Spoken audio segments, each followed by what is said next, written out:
Hey everyone, so my last video was kind of a 5 full fragrances that you can wear that are safe for almost any occasion, any time. It's quite an introductory video, I guess, in a way.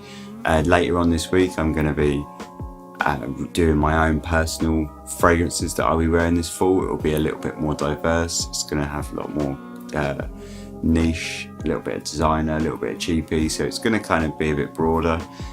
But yeah, in that last video I made, I said that I would make individual reviews for each of the fragrances, so if any of them kind of piqued your interest, you can have a look. So that's what we're going to be doing now. So in this review, we're going to be taking a look at Bvlgari pour Homme Soir.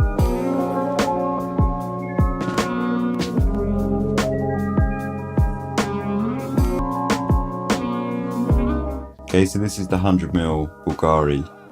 The bottle, this is actually one of my favourite bottles of all time, I think. It reminds me a little of the Cartier Declaration bottle, but I like the lid more on this one.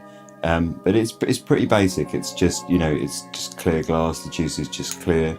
It's got a kind of smoke to it though, so it's kind of the smoky kind of black.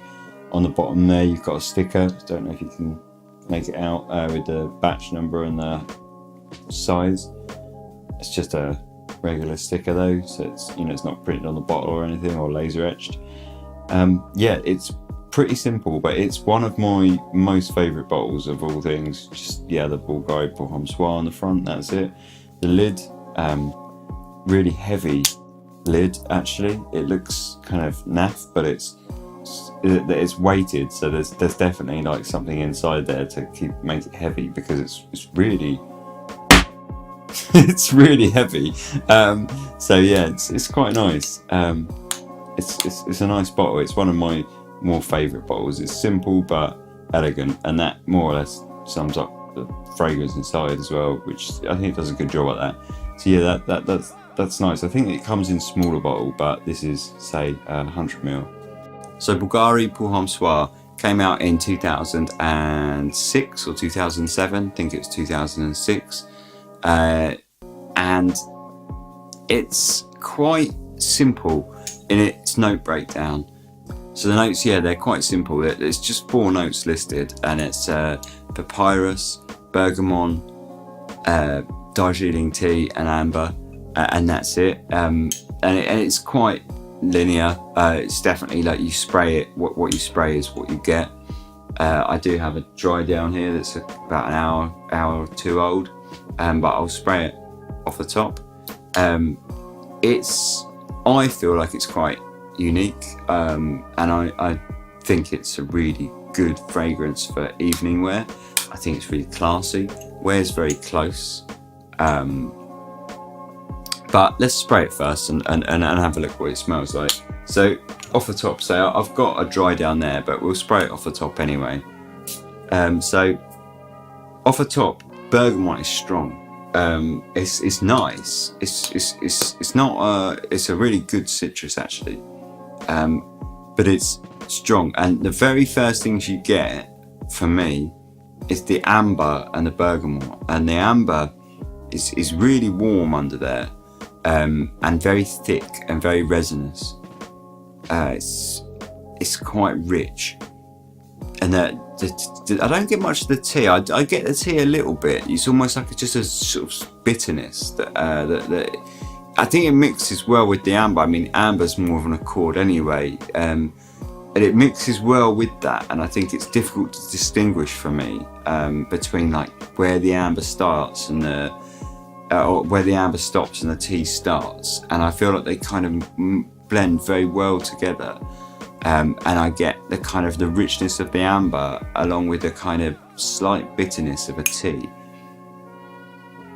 And yeah, so straight off the top you get quite strong hit of bergamot. Papyrus, I'm going to be honest, I don't know what that smells like by itself, so I don't think I could pick it out of the note list. And if it is strong, it's not. I don't think it is a strong note. Perhaps I think it's perhaps a very soft note, and I think it gets dominated heavily because this is quite simple. And I think when you look at those notes, they're all quite dominant. So bergamot is usually something you're going to smell quite heavy on the outset, and until it sort of fades quite quick. And then amber and tea, again, they're quite heavy, sort of dominant notes, really. So I feel like papyrus is maybe going to get lost. And I don't know what it smells like. There's perhaps, I can smell it, or that's what I can smell, that freshens up that kind of heavy tea and amber.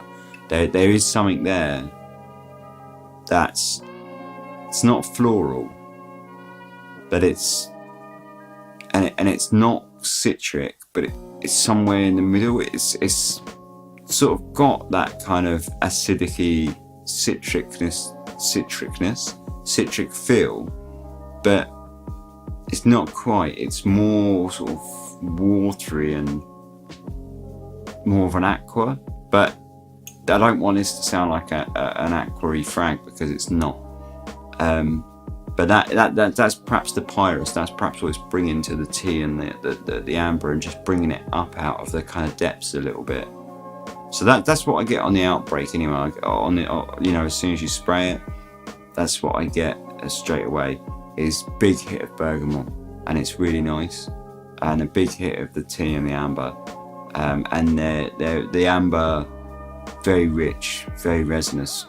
I wouldn't call it a dark fragrance, but I'd definitely say it's an evening fragrance. It's not dark. It's quite light. It's quite close. Doesn't talk about the projection and sillage, because that kind of plays into this. This is not a monster. It does project quite well for a few hours, but then it gets very quickly, it comes to sit quite close and becomes like a skin scent, really. But I don't think that's a problem for this fragrance. I think it works well for it, because the fragrance I feel like this is definitely an evening fragrance, and it's hard. I think you can dress it down, but I think it works really well dressed up. I think you can wear it anytime, but for me personally, I know I have worn this to work in the middle of the day before, for sure, but for me personally, I reach for it more on the evenings when I'm not dressed up, but just going somewhere that's not so grungy. Like when I'm sort of going somewhere that's a bit sort of more calls for something a bit more upmarket, maybe is tight, a bit classier. I mean, I don't spend that much time in classy joints, to be honest, but this is definitely a sort of evening sort of affair, and I think it definitely lends itself to being dressed up, and it sits very close, so you're not going to stink around. I think the danger with this is it sits quite close, so you might be tempted, if you want to beast it, or you're trying to beast it with it. I think you're in the wrong game with this fragrance. I don't think that's what it's for. I think it's sort of a bit classier and a bit closer than that, but you will choke people out with this, I think, if you went over the top, because the amber is kind of deceptive in that it's I'll check out the Drydown, because this has been drying down for so it's that amber is very close, but it's quite a heavy, dense smell as well. So I think can be the risk of overspraying quite easy, and to try and get like more of a kind of sillage or more of a projection, and then you're kind of going to end up with this kind of thick, oppressive smell. I wouldn't do it. I'd just accept the fact that it's quite a close scent, and I think it works in its favour. So to sort of talk about why I think it works in its favour is I think it's very, I think this is a very like sensual, I wouldn't say like, bow chicka wow like sensual, like, but it's very seductive and close. It's not sensual in a kind of like PG-18 way. It's sensual in I imagine date night is really good. This to me says everything about this. To me says like date night, like I say, like date nights when you actually know someone quite well. Like if it's sort of like, you know, either your partner or you've someone you're dating for a while. I think this works. Wouldn't necessarily say a first date, because it's maybe a bit boring for that. You might come across like someone who's a bit drab.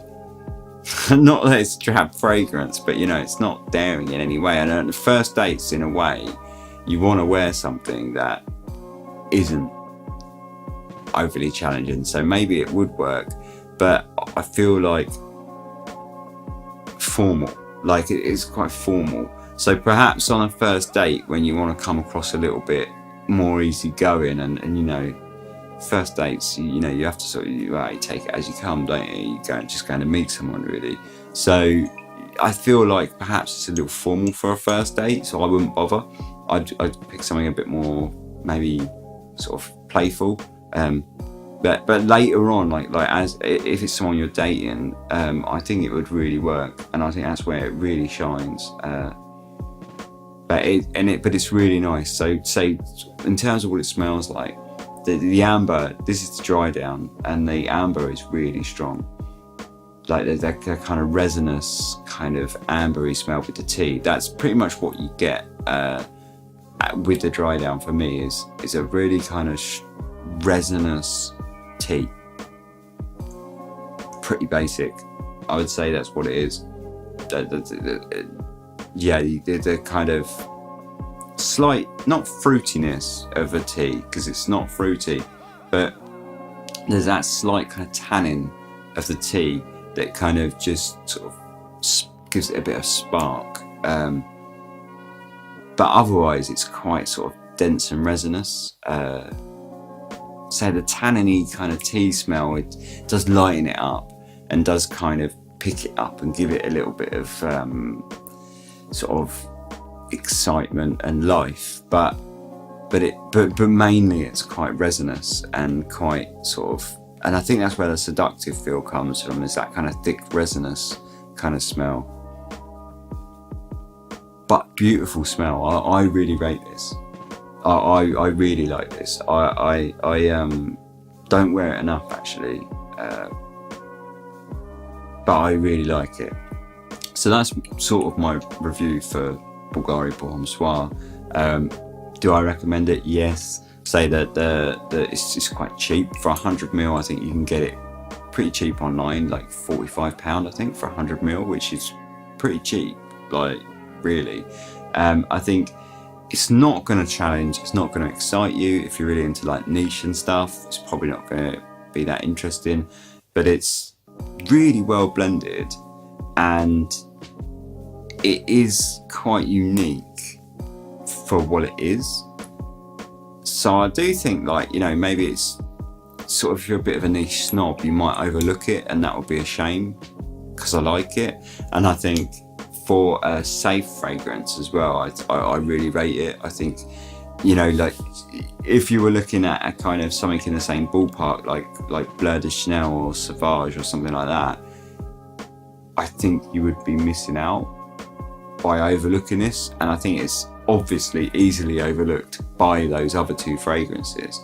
I don't think they really smell similar, but they're in that ballpark of quite sort of safe, linear fragrances that don't challenge. And I think you would miss out by not smelling. So I think this is a better fragrance actually than the Chanel and Sauvage. I think it's a better fragrance than both of them. It's more interesting. So yeah, that's pretty much my review for that. If you agree, stick. You know, if you smell it and you like it, then sort of let me know. If you disagree and think I'm talking waffle, let me know. I think it's a really good fragrance. I think if you can pick it up cheap, I think you should go for it. I think it's really good, and I think for evenings, either dressing up, I think it's really, really good.